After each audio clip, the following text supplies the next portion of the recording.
제1편 총칙 제1장 통칙 제1조 법원 민사에 관하여 법률의 규정이 없으면 관습법에 의하고 관습법이 없으면 조리에 의한다. 제2조 신의성실 1항 권리의 행사와 의무의 이해는 신의에조차 성실히 하여야 한다. 2항 권리는 남용하지 못한다. 제2장 인 제1절 능력 제3조 권리 능력의 존속기간 사람은 생존한 동안 권리와 의무의 주체가 된다. 제4조 성년 사람은 19세로 성년에 이르게 된다. 제5조 미성년자의 능력 1항 미성년자가 법률 행위를 하면은 법정 대리인의 동의를 얻어야 한다. 그러나 권리만을 얻거나 의무만을 면하는 행위는 그러하지 아니하다. 2항 전항의 규정에 위반한 행위는 취소할 수 있다. 제6조 처분을 허락한 재산 법정 대리인이 범위를 정하여 처분을 허락한 재산은 미성년자가 임의로 처분할 수 있다. 제7조 동의와 허락의 취소 법정 대리인은 미성년자가 아직 법률 행위를 하기 전에는 전 2조의 동의와 허락을 취소할 수 있다. 제8조 영업의 허락 1항 미성년자가 법정 대리인으로부터 허락을 얻은 특정한 영업에 관하여는 성년자와 동일한 행위 능력이 있다. 2항 법정 대리인은 전항의 허락을 취소 또는 제한할 수 있다. 그러나 선의의 제3자에게 대항하지 못한다. 제9조 성년 후견 개시의 심판 1항 가정법원은 질병, 장애, 노령, 그 밖의 사유로 인한 정신적 제약으로 사물을 처리할 능력이 지속적으로 결여된 사람에 대하여 본인, 배우자, 사촌 이내의 친족, 미성년 후견인, 미성년 후견 감독인, 한정 후견인, 한정 후견 감독인, 특정 후견인, 특정 후견 감독인, 검사 또는 지방자치단체의 장애 청구에 의하여 성년 후견 개시의 심판을 한다. 2항 가정법원은 성년 후견 개시의 심판을 할 때 본인의 의사를 고려하여야 한다. 제10조 피성년 후견인의 행위와 취소 1항 피성년 후견인의 법률 행위는 취소할 수 있다. 2항 제1항에도 불구하고 가정법원은 취소할 수 없는 피성년 후견인의 법률 행위의 범위를 정할 수 있다. 3항 가정법원은 본인, 배우자, 사촌 이내의 친족, 성년 후견인, 성년 후견 감독인, 검사 또는 지방자치단체의 장애 청구에 의하여 제2항의 범위를 변경할 수 있다. 4항 제1항에도 불구하고 일용품의 구입 등 일상생활에 필요하고 그 대가가 과도하지 아니한 법률 행위는 성년 후견인이 취소할 수 없다. 제11조 성년 후견 종료의 심판 성년 후견 개시의 원인이 소멸된 경우에는 가정법원은 본인, 배우자, 사촌 이내의 친족, 성년 후견인, 성년 후견 감독인, 검사 또는 지방자치단체의 장애 청구에 의하여 성년 후견 종료의 심판을 한다.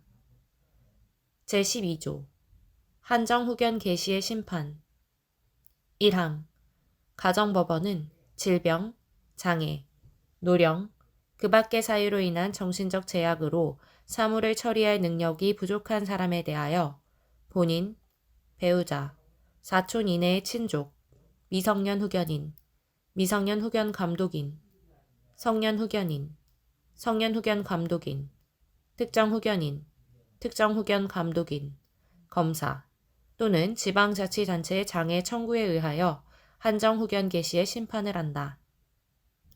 2항 한정 후견 개시의 경우에 제9조 제2항을 준용한다.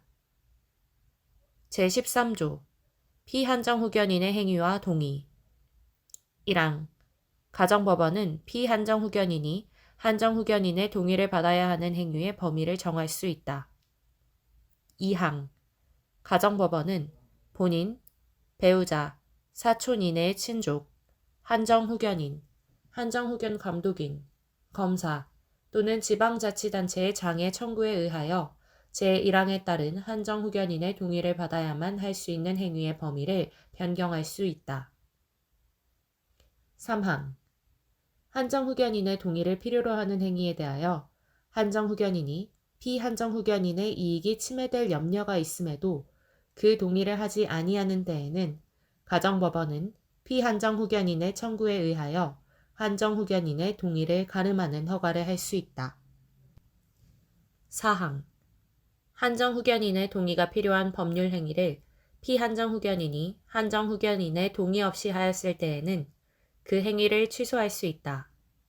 다만 일용품의 구입 등 일상생활에 필요하고 그 대가가 과도하지 아니한 법률 행위에 대하여는 그러하지 아니하다. 제14조. 한정 후견 종료의 심판. 한정 후견 개시의 원인이 소멸된 경우에는 가정법원은 본인, 배우자, 사촌 이내의 친족, 한정 후견인, 한정 후견 감독인, 검사 또는 지방자치단체의 장애 청구에 의하여 한정 후견 종료의 심판을 한다. 제14조의 2. 특정 후견의 심판. 1항. 가정법원은 질병, 장애, 노령, 그 밖의 사유로 인한 정신적 제약으로 일시적 후원 또는 특정한 사무에 관한 후원이 필요한 사람에 대하여 본인, 배우자, 사촌 이내의 친족, 미성년 후견인, 미성년 후견 감독인, 검사 또는 지방자치단체의 장애 청구에 의하여 특정 후견의 심판을 한다. 2항. 특정 후견은 본인의 의사에 반하여 할 수 없다. 3항. 특정 후견의 심판을 하는 경우에는 특정 후견의 기간 또는 사무의 범위를 정하여야 한다. 제14조의 3. 심판 사이의 관계. 1항. 가정법원이 피한정 후견인 또는 피특정 후견인에 대하여 성년 후견 개시의 심판을 할 때에는 종전의 한정 후견 또는 특정 후견의 종료 심판을 한다. 2항. 가정법원이 피성년 후견인 또는 피특정 후견인에 대하여 한정 후견 개시의 심판을 할 때에는 종전의 성년 후견 또는 특정 후견의 종료 심판을 한다. 제15조. 제한 능력자의 상대방의 확답을 촉구할 권리. 1항.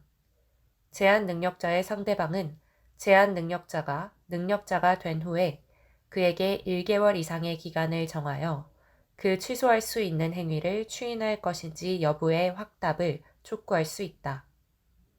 능력자로 된 사람이 그 기간 내에 확답을 발송하지 아니하면 그 행위를 추인한 것으로 본다. 2항.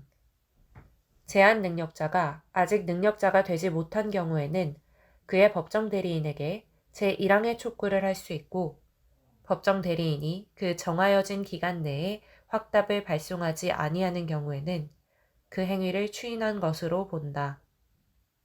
3항. 특별한 절차가 필요한 행위는 그 정하여진 기간 내에 그 절차를 받은 확답을 발송하지 아니하면 취소한 것으로 본다. 제16조. 제한 능력자의 상대방의 철회권과 거절권. 1항. 제한 능력자가 맺은 계약은 추인이 있을 때까지 상대방이 그 의사 표시를 철회할 수 있다. 다만 상대방이 계약 당시에 제한 능력자임을 알았을 경우에는 그러하지 아니하다. 2항.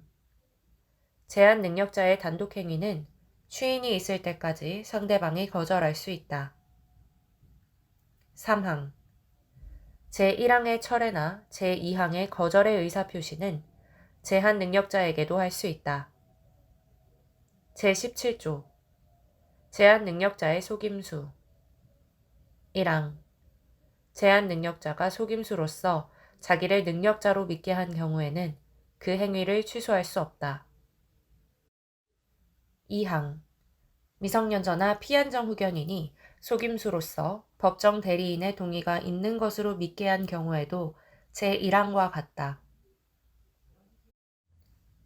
제2절 주소 제18조 주소 1항 생활에 근거되는 곳을 주소로 한다. 2항 주소는 동시에 두 곳 이상 있을 수 있다. 제19조 거소 주소를 알 수 없으면 거소를 주소로 본다. 제20조 거소 국내에 주소 없는 자에 대하여는 국내에 있는 거소를 주소로 본다. 제21조 가주소 어느 행위에 있어서 가주소를 정한 때에는 그 행위에 관하여는 이를 주소로 본다. 제3절 부재와 실종 제22조 부재자의 재산의 관리 1항 종래의 주소나 거소를 떠난 자가 재산관리인을 정하지 아니한 때에는 법원은 이해관계인이나 검사의 청구에 의하여 재산관리에 관하여 필요한 처분을 명하여야 한다. 본인의 부재 중 재산관리인의 권한이 소멸한 때에도 같다. 2항 본인이 그 후에 재산관리인을 정한 때에는 법원은 본인, 재산관리인, 이해관계인 또는 검사의 청구에 의하여 전항의 명령을 취소하여야 한다. 제23조 관리인의 개임 부재자가 재산관리인을 정한 경우에 부재자의 생사가 분명하지 아니한 때에는 법원은 재산관리인, 이해관계인 또는 검사의 청구에 의하여 재산관리인을 개임할 수 있다. 제24조 관리인의 직무 1항 법원이 선임한 재산관리인은 관리할 재산 목록을 작성하여야 한다. 2항 법원은 그 선임한 재산관리인에 대하여 부재자의 재산을 보존하기 위하여 필요한 처분을 명할 수 있다. 3항 부재자의 생사가 분명하지 아니한 경우에 이해관계인이나 검사의 청구가 있는 때에는 법원은 부재자가 정한 재산관리인에게 전 2항의 처분을 명할 수 있다. 4항 전 3항의 경우에 그 비용은 부재자의 재산으로서 지급한다. 제25조 관리인의 권한 법원이 선임한 재산관리인이 제118조에 규정한 권한을 넘는 행위를 하면은 법원의 허가를 얻어야 한다. 부재자의 생사가 분명하지 아니한 경우에 부재자가 정한 재산관리인이 권한을 넘는 행위를 할 때에도 같다. 제26조 관리인의 담보 제공, 보수 1항 법원은 그 선임한 재산관리인으로 하여금 재산의 관리 및 반환에 관하여 상당한 담보를 제공하게 할 수 있다. 2항 법원은 그 선임한 재산관리인에 대하여 부재자의 재산으로 상당한 보수를 지급할 수 있다. 3항 전 2항의 규정은 부재자의 생사가 분명하지 아니한 경우에 부재자가 정한 재산관리인에 준용한다. 제27조 실종의 선고 1항 부재자의 생사가 5년간 분명하지 아니한 때에는 법원은 이해관계인이나 검사의 청구에 의하여 실종 선고를 하여야 한다. 2항 전지에 임한 자, 침몰한 선박 중에 있던 자, 추락한 항공기 중에 있던 자, 기타 사망의 원인이 될 위난을 당한 자의 생사가 전쟁 종지 후 또는 선박의 침몰, 항공기의 추락, 기타 위난이 종료한 후 1년간 분명하지 아니한 때에도 제1항과 같다. 제28조 실종선고의 효과 실종선고를 받은 자는 전조의 기간이 만료한 때에 사망한 것으로 본다. 제29조 실종선고의 취소 1항 실종자의 생존한 사실 또는 전조의 규정과 상이한 때에 사망한 사실의 증명이 있으면 법원은 본인, 이해관계인 또는 검사의 청구에 의하여 실종 선고를 취소하여야 한다.